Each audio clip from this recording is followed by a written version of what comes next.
Hello, everyone. This is Zan Brooks coming back at you again. I am the host of the Cascade Media's Tech in Motion show, and today we will discuss cybersecurity again. And the reason why I say again is because this is a topic that we visited a couple of times, from different angles. So today we will look at it more from a professional career standpoint. You know, what does it take to become a cyber professional? How much money can you make as a cyber professional? And then at the end, we'll show you some of the skill sets and actions, right? So once you obtain the right skills and knowledge, what are some of the things that you can expect to, what type of skill sets and activities do you expect to be able to do, on your day-to-day job? So to help me with this conversation, I have Mr. Harrison May. Harrison, nice to have you, sir. Well, and then we also have Roger Weaver. Met these gentlemen at the W.E.B. Dubois Learning Center. It's a great place. We were talking off camera on how we really need to do and devote, a lot of time to that organization because it's given so much. I know to me personally, as well as the community for decades now. But with that, we'll cut that one short. And Harrison, I'll go to you first, sir. If you wanted to just give a little introduction to yourself. Then we'll go to Roger, then we'll jump right into the conversation. Yeah, my name's Harrison May. I'm the board president of just newly elected for the Dubois Learning Center. Starting 47 years. I've been part of it since 1992. I came there because I went back to get my college education and wanted to do some touch up some math, and going in there and realize what was being done from a mentorship opportunity for our community. I thought it was a great thing. So from there I got into realizing that in the career field I didn't see a lot of people that look like us or look like me, and consequently I didn't know why, because the field is not really that complex. But what really is that people just aren't exposed.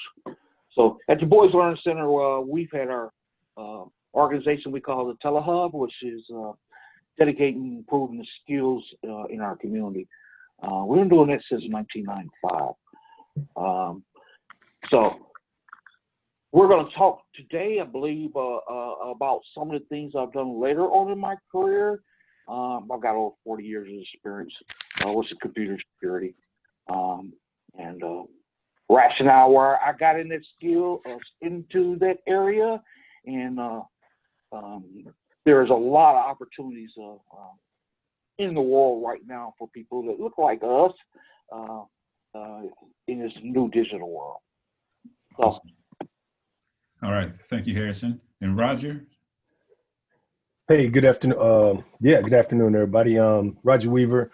Sorry I'm not on camera, but I volunteer at the Dubois Center. I work with Aaron. I've worked with Harrison. And I've actually been doing IT for probably a little over about 20 years. I think first official paid job was back in 2000. I was actually working in computers before then, but my official professional career started in about 2000. All levels of IT, desktop support, network management, network engineering, systems management, and now I'm in security solutions architect. So, and to Harrison's point, it's not very complicated. There's a lot of opportunities out there, and there's a lot of opportunities for folks that look like us, minorities, women, all types of minorities. The real key, I think, is, like you say, getting exposure. And we're going to talk through some of the things. Cybersecurity is huge, especially given the SolarWinds breach that took place, probably one of the largest in history.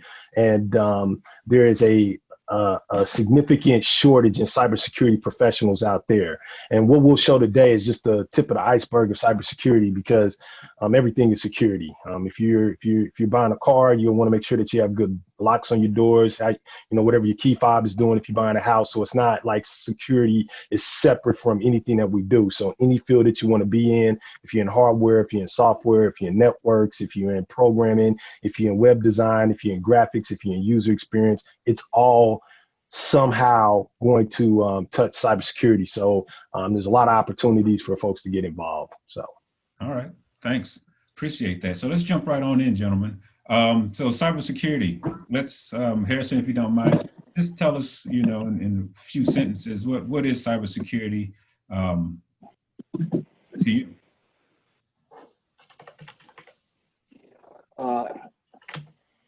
That's a great question, Aaron. It's a huge field. And if we look at now the term, if you heard of Internet of Things, Mm-hmm. we're gonna have all kind of connections and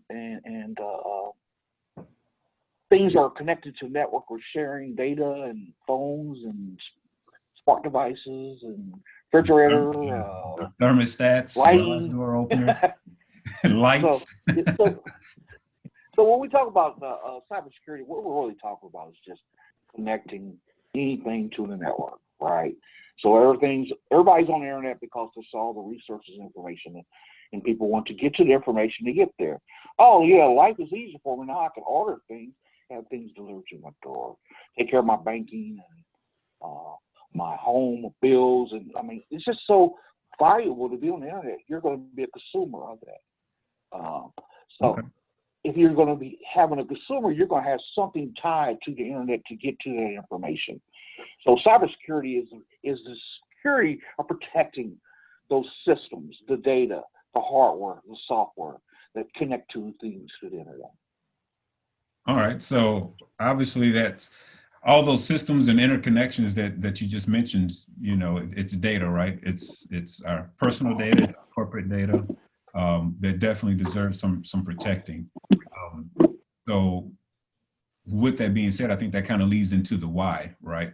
So can you kind of give us your thoughts on why cybersecurity is important in today's age?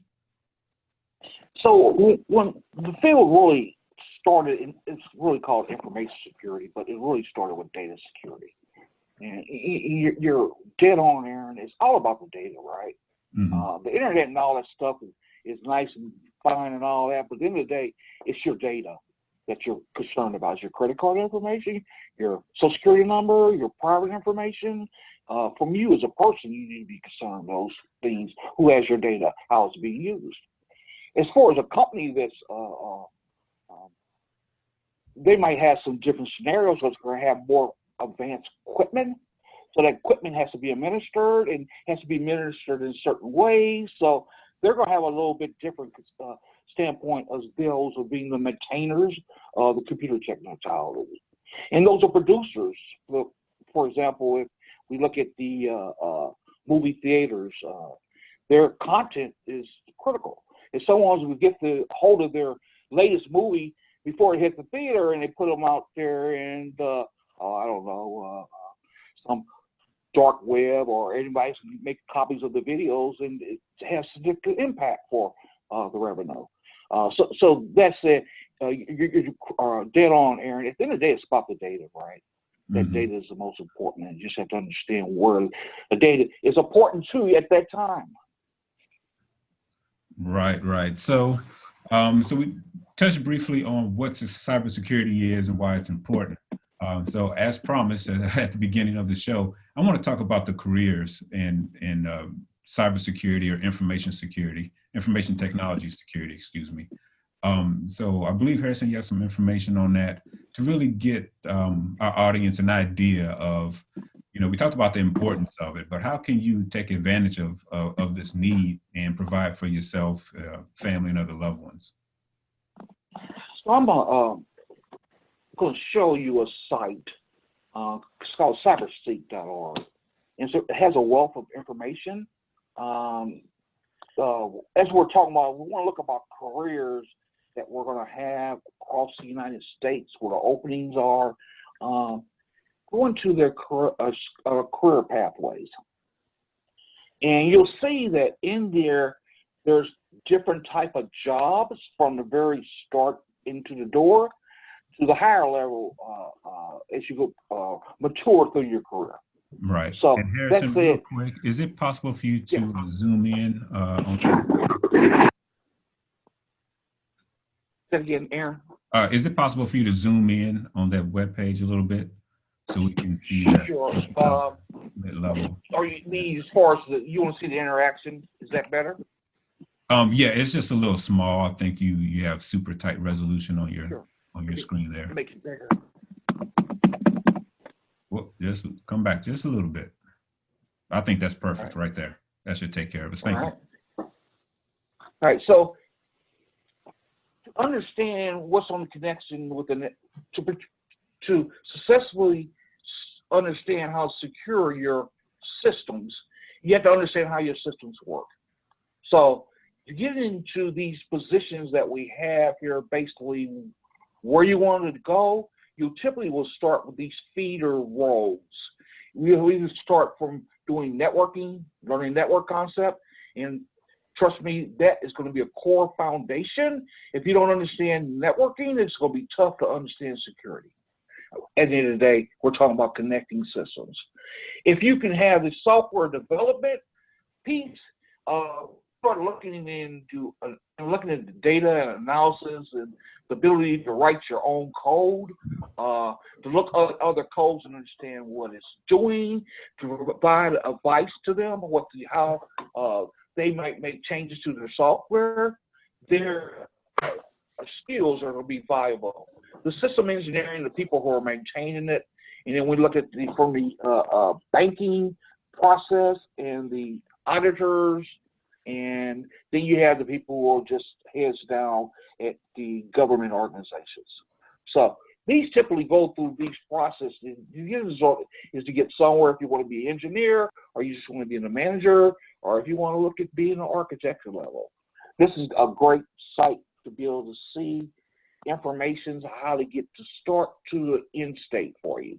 At the end of the day, those salaries for entry look pretty good. I could live off of that. Oh yeah. And just one thing I want to more mature, they look even better. I could live off of that. Yeah. But that said, I can't get to any of those unless you go through your basic understanding of the technology that people in the door, so you learn, right? But that's always a challenge.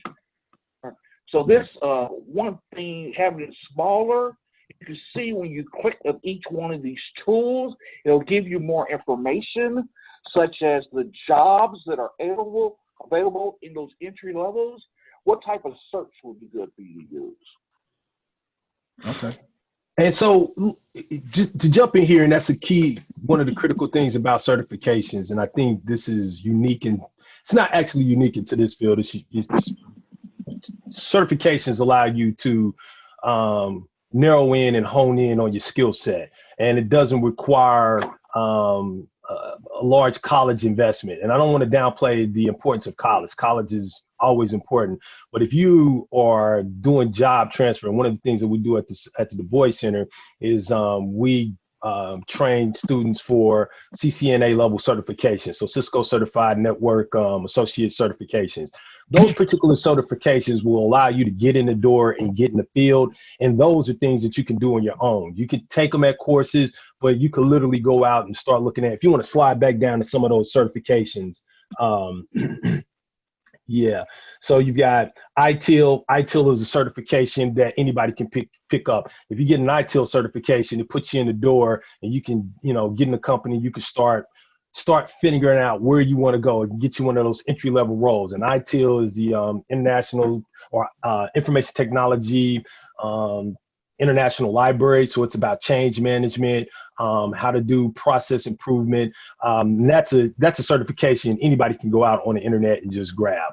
The CISA, the CompTIA Security Plus, CompTIA has a whole range of certifications. So what I'm really trying to get at here is that, if you're on a help desk or you're looking to make some type of pivot to another role, certifications are a quick way to get into the field. They're not necessarily easy. They'll take some studying, but they're a quick way to get entry into a field instead of going and taking, a large student loan out and going through a 4-year program. This is something you could probably pick up. CompTIA is something you could probably pick up in 6 months, 3 to 6 months, if you dedicate yourself to it. So. Okay. And so, and I just want to piggyback to close out that one, Aaron. So at the end of the day, to get in these entry-level positions, they're going to look at your resume, okay? When they take your resume, they're going to start looking for buzzwords that they've already flagged. Those are the people who can get in the door. As far as for talk to me, I want to see what you are, make a decision. If you can't get to that place where I can talk my way through an interview, if your resume doesn't sell. So that's the advantage of, like Roger said, those certifications, you put them on your resume. Then they get flagged for positions when you put out there to give you an opportunity to sell yourself. Yeah, that's awesome. This is great information, gents. I know I appreciate it, and honestly, pleasantly surprised with some of the salary ranges for these. So we now understand what cybersecurity is. What it takes to become a cybersecurity professional. Some of the salary ranges you can expect. And I think, Harrison, you may have had a slide super quick before we get into kind of like the demo presentation about what the salary ranges were. Kind of in the Kansas City, Missouri, Kansas/Missouri area. Yeah. So let's break it down. Some of the typical jobs give you opportunity. This just goes across the nation. This number here. If you look at our area, just look at security. This came from Cybersecurity. When you look for it. So here, I just showed you the top and the bottom in our 5-state region area as far as the salary scales, how we rank. Yeah. And, I love the Midwest, but that, you look at the difference between New York and Kansas, for example. He's talking about 25K, but man, that 25K goes a whole lot longer in Kansas than it will in New York. Yeah, it will. Yes, sir. Yes, sir. You're about to make 125K, you're doing something, man. Come on back to the Midwest. We'll really show you how to make that dollar go long. And I cannot stress this enough. There is a significant deficiency in cybersecurity professionals out there. You go out there and you read it all over the place. They need cybersecurity, so much so that one of the things I think that we miss out on in our community is, if you go out to Lee Summit's got all these cyber tech programs. They're doing red team, blue team exercises in high school. There's a lot of initiatives that take place within the community. Urban Tech is one of them. But if you go out to the schools out in the suburbs, they're already putting these into their programs. The community colleges are putting these programs into their, cybersecurity training into their programs. And so what we do at the Dubois Center, we give this stuff away for free. So those salaries are great. You come on up here, making $97,000, living in, Kansas City. Like Harris said, I can live on that. I might be able to make it on that one. Yep. So, just be mindful of time. Harrison, I see you have a website up here. Did you want to speak to this quickly, and then Roger will get into the demonstration? Yeah. So this is a great site that, as Roger said, and this is to show you the differences, right, in the CAS system that's being created, and we are learning these skills, and they're making sure their kids learn these skills. So Cyber Patriot is a program competition that goes up national, and basically these students are given opportunity with a landscape of systems to go in and talk about how to secure them. That's what they're learning. So Lee Summit, I recently was on a conference where Lee Summit High School was there and was trying to talk about awareness. They got 7 classes, 7 teams for Cyber Patriots in Lee Summit. Whereas Kansas City still has not embraced the technology. But that said, a lot of it's because the skills that they had to actually teach the courses is deficient too. That's an opportunity with the Dubois Learning Center. You can get these skills there. It's things that we've been doing for, like I said, we started our telehub in 1995. It's the skills, the abilities. And we're talking about cybersecurity today, which there's all kind of skill sets that you can learn from W. Dubois Learning Center. All right. Roger, sir, you're up. All right. Of cybersecurity skills. So cybersecurity is a breadth of topics. Give me a second here. I'm gonna get my screen shared out.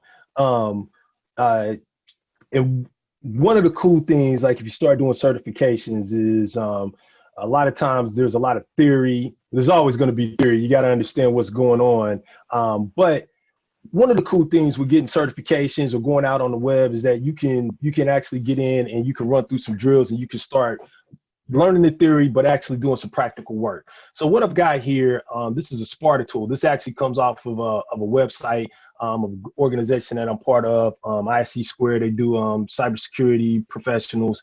And this is just a training website. So there's nothing, what I'm gonna do is just walk through some of the basic skill sets that's used for doing penetration testing.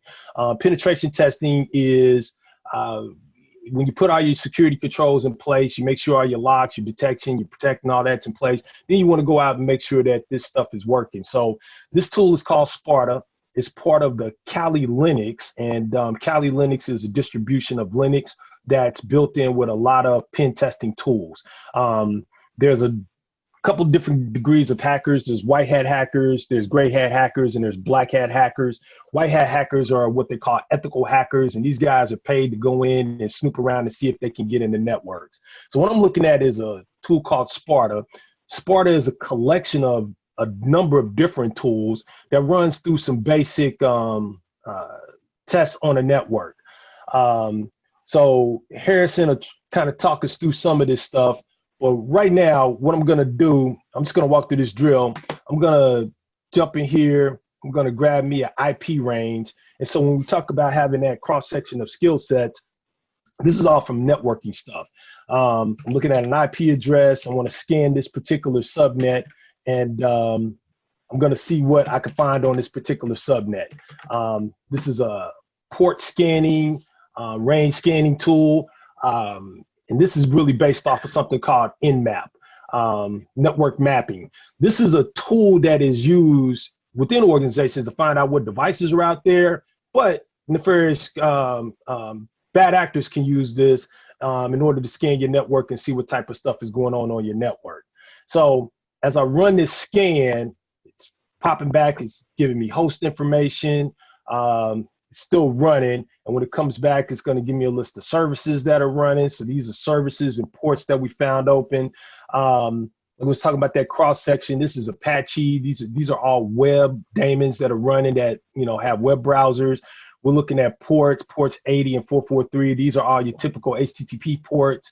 It's found some Microsoft Windows stuff. It's got some remote procedure call stuff.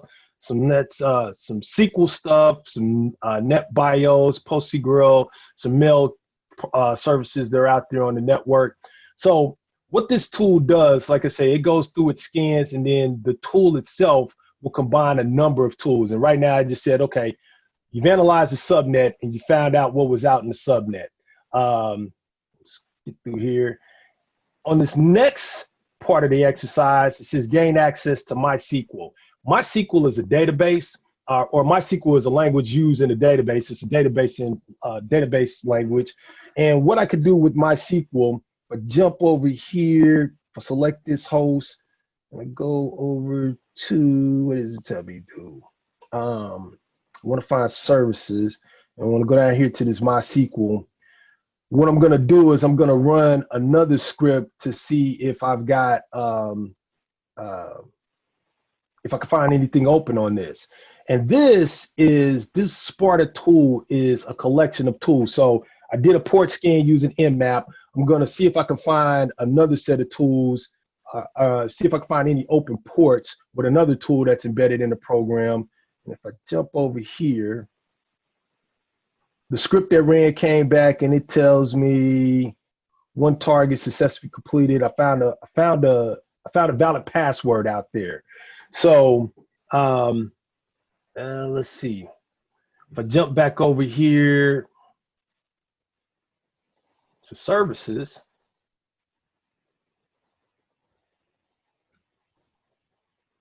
I want to find this service.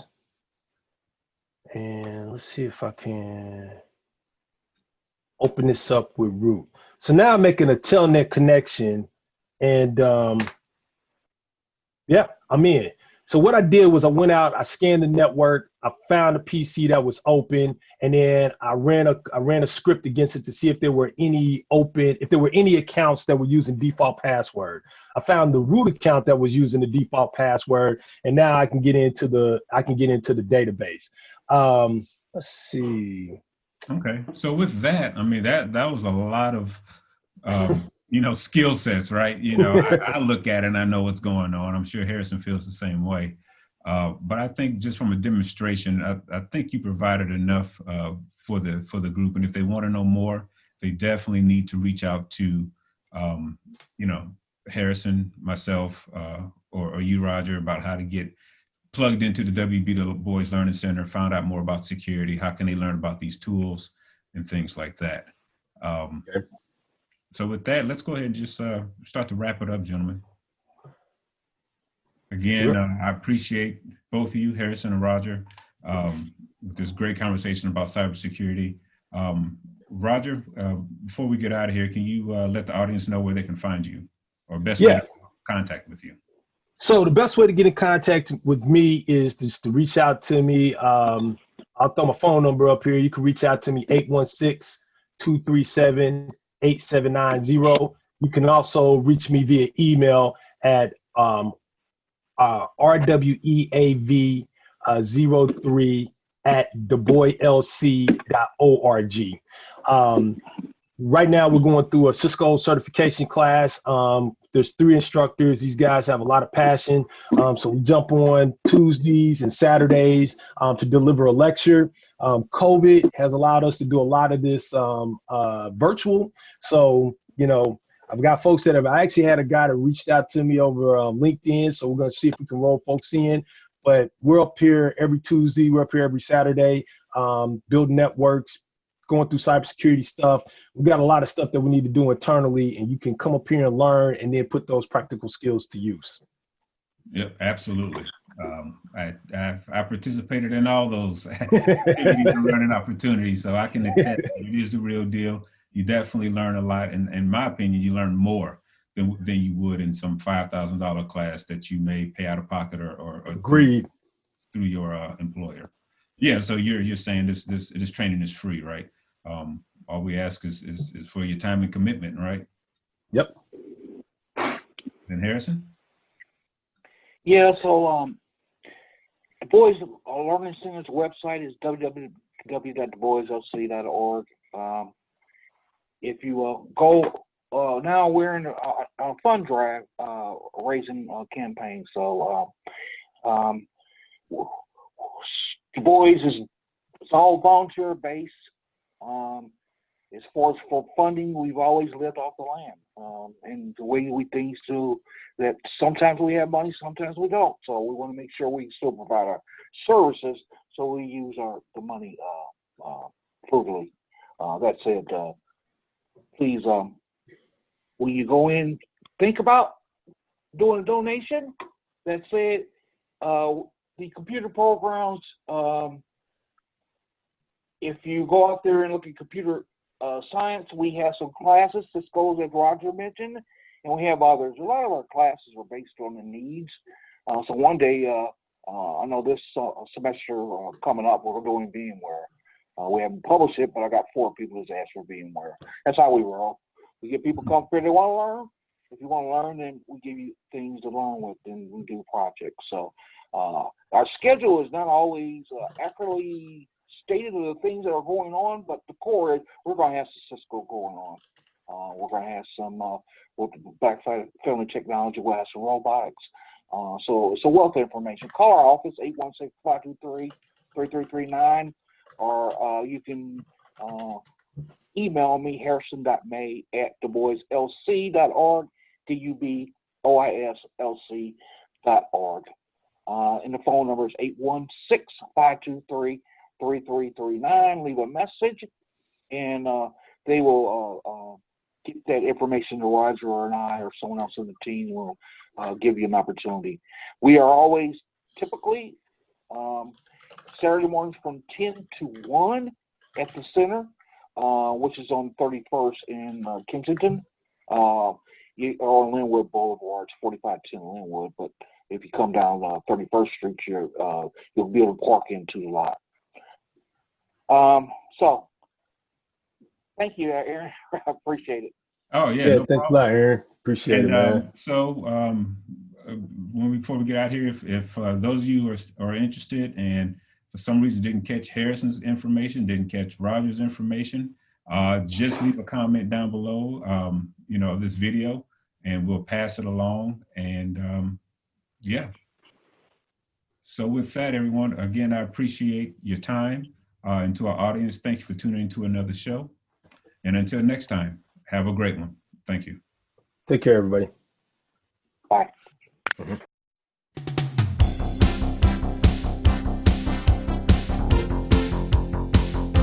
Program is brought to you by the Kansas City Business Association.